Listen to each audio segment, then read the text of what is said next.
También te dice Fernando que es el que hizo la pregunta, que es de Vicuña Maquena y son muy malas, tiene plomo, arsénico, tengo que hacerlas analizar. Sí, sí, sí, sí. Cuanto más análisis tengan, mejor. Mejor, porque todo eso que no se lava, digamos, o que no se tiene la posibilidad de lavado, va quedando acumulado y en algún momento pueden ser perjudiciales para los cultivos.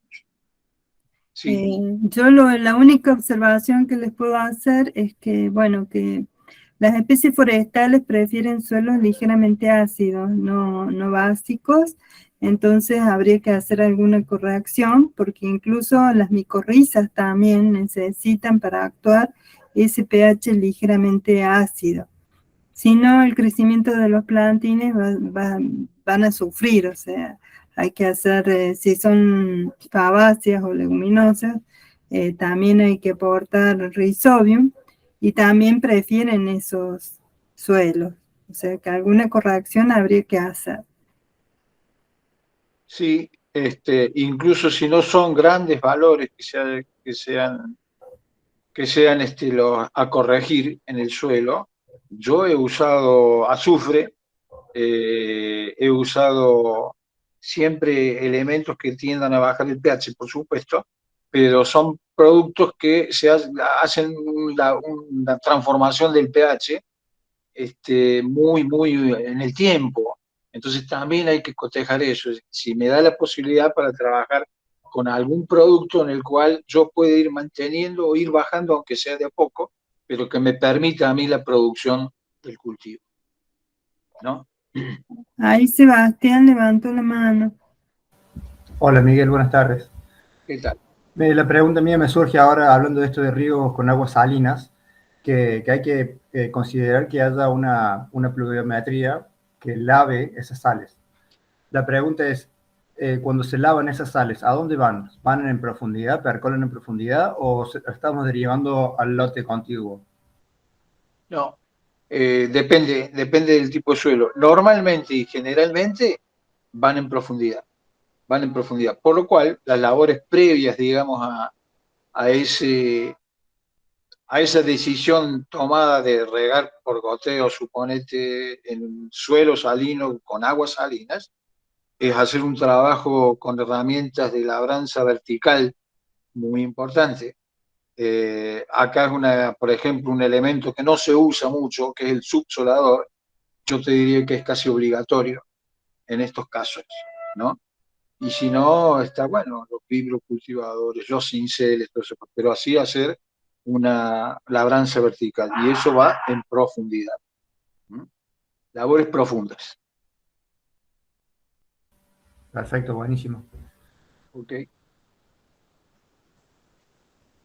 Tengo un par de preguntas más. No sé si se agotó el tema este de riego con aguas salinas.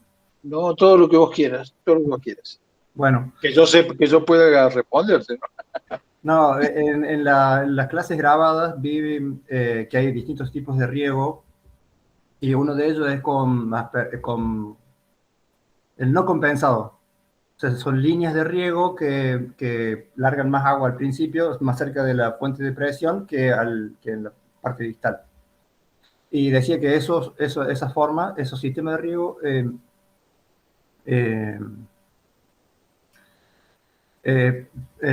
al regar más al principio y menos al final, hay un porcentaje. Yo quería saber cuál es el porcentaje, si está calculado eso, qué porcentaje riega más al principio y cuánto o cuánto menos riega al final. Claro, entiendo la pregunta. Yo te voy a dar el principio por el cual, o sea, a dónde podemos regar con goteros no compensados y con goteros compensados.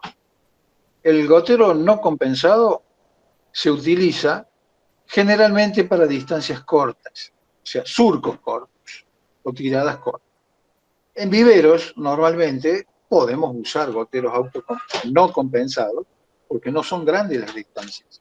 Al no ser grandes las distancias, nos permitimos trabajar con goteros no compensados, principalmente por el costo que tiene.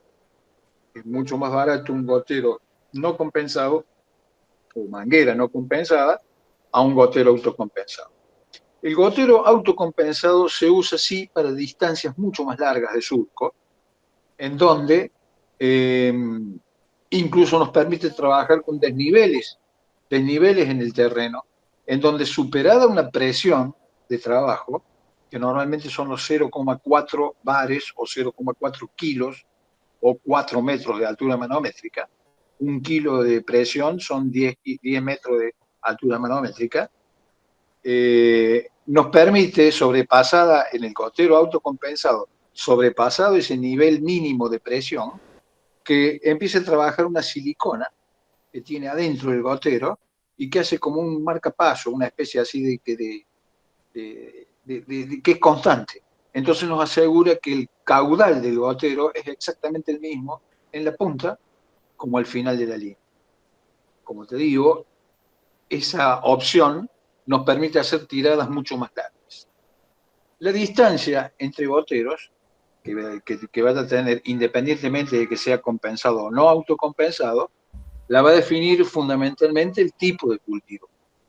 El tipo no de cultivo, sino el tipo de suelo, perdón, el tipo de suelo.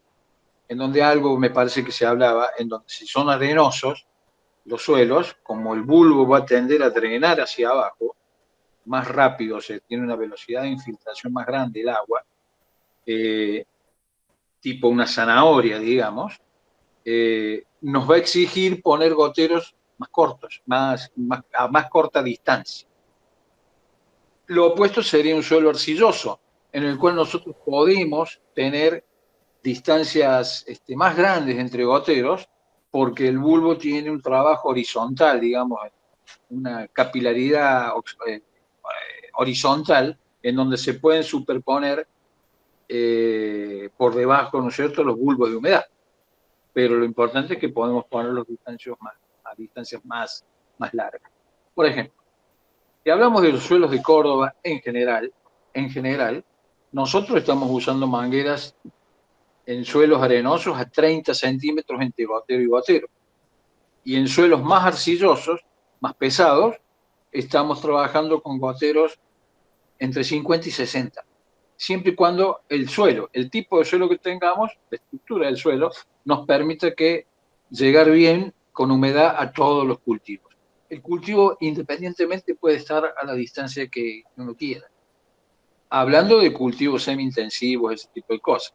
Ya cuando son frutales que están a distancias importantes, está la opción de tirar la manguera ciega y los goteros ponerlos en la planta, para no tener toda una descarga ciega entre planta y planta, que estaría tirando agua al vicio. Entonces se va poniendo y se inicia con 1 o 2 goteros en el frutal, en un monte frutal, y se van agregando goteros a medida que la planta lo va requiriendo o el crecimiento de la planta lo va requiriendo. E incluso se puede ir previendo de poner en algún momento determinado una doble manguera para que se vaya armando, digamos, ese sistema.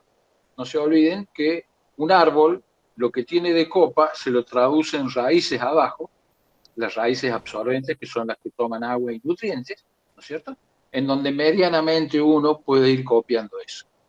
De esto sí tenemos que sacar en conclusión de que cuando uno inicia un monte frutal y lo inicia con riego por goteo, medianamente el posicionamiento de los goteros en el suelo, en la manguera, nos van un poco también educando ese sistema radicular, haciendo de que las raíces se concentren en ese punto, ¿no? Por eso muchas veces, según el tipo de suelo, es conveniente poner una segunda manguera para que el desarrollo de la planta vaya siendo lo más parejo posible. ¿Me entiendes? Miguel, vos sabés que mi otra pregunta tiene que ver justamente con esto. Si según tu experiencia has visto debilidad en el desarrollo de raíces que haga que árboles se caigan, por este mismo efecto que decís vos, esa educación que puede que las raíces se desarrollen justo cerca de los goteros y no desarrollen un anclaje importante.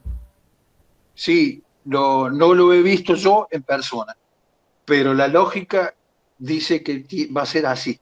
Es decir, sobre todo en regiones donde hay ocurrencia de vientos muy importantes, en donde la parte de la copa hace como una paleta y al tener un desarrollo muy concentrado de raíces justamente por una mala distribución de los goteros, puede hacer de que puede voltear árboles. Sí, sí, sí, sí, lo he escuchado, lo he visto en fotos, pero yo no tengo esa experiencia. Lo que sí sé es que cuanto más desarrollo radicular parejo tenga, eh, mejor. E incluso, no sé si ustedes recuerdan, pero cuando yo era chico, hace muchísimo tiempo, el olivo, por ejemplo, era un cultivo que se hacía a 10 por 10. Se regaba por surcos, obviamente, entonces se hacía una pileta, una cazuela impresionante, en donde avanzaba, inundaba esa parte, seguía 10 metros más, otra inundación y así sucesivamente. Ese riego por inundación sí aseguraba una masa de raíces lo más parejo posible, no hay problema. A través de un poco del boom del riego por goteo, empezaron a ponerse más plantas por hectárea, con marcos de plantación mucho más chicos, en donde esa plantación más chica, un porte de planta más chico, salvaría un poco ese problema, digamos, del viento, porque sería una sola cosa parejita, en donde el viento trabajaría en una zona en donde todo tiene grandes paletas para hacer palancas y que se voltee, ¿me entiendes? En algunos casos, la mayoría de los casos, sobre todo en suelos arcillosos y arenosos, más todavía, es como que es muy frecuente el uso de 2 mangueras y 4 mangueras también, para cubrir, digamos, la zona de raíces. Pero también existen casos, por ejemplo, como en Naimogasta, en La Rioja, en donde el olivo se riega con una sola manguera de riego y un gotero de alto caudal. Maricel, no sé si te vas a acordar vos del negrito Ricardo Marín, pero Marín me enseñó, me mostró y lo vimos. Como el suelo es muy, en la Imogasta es muy limoso, tiene mucho limo en su contenido, el limo lo que hace es hacer una expansión de gota muy, muy, muy rápida, muy larga. Entonces teníamos goteros de 4 litros hora en una sola manguera que tenían una expansión de casi 2 metros para cada lado y de ahí para abajo, lo cual se podía poner una sola manguera y se suplía, digamos, el uso de las 2 mangueras con goteros de más caudal en el centro. Eso llevaba a un ahorro, pero de la mitad de la manguera. O sea, un proyecto mucho más, porque eran proyectos normalmente destinados a 2 y a 4 mangueras, allá por el 8º año, 6º año más o menos. Con una sola manguera es un ahorro de plata impresionante, impresionante, que lo permitía el suelo limoso, ¿no? En donde la expansión del bulbo de humedad es mucho más ancha. ¿Ok? ¿Se Muchas entiende, gracias, no? muy claro. Por favor.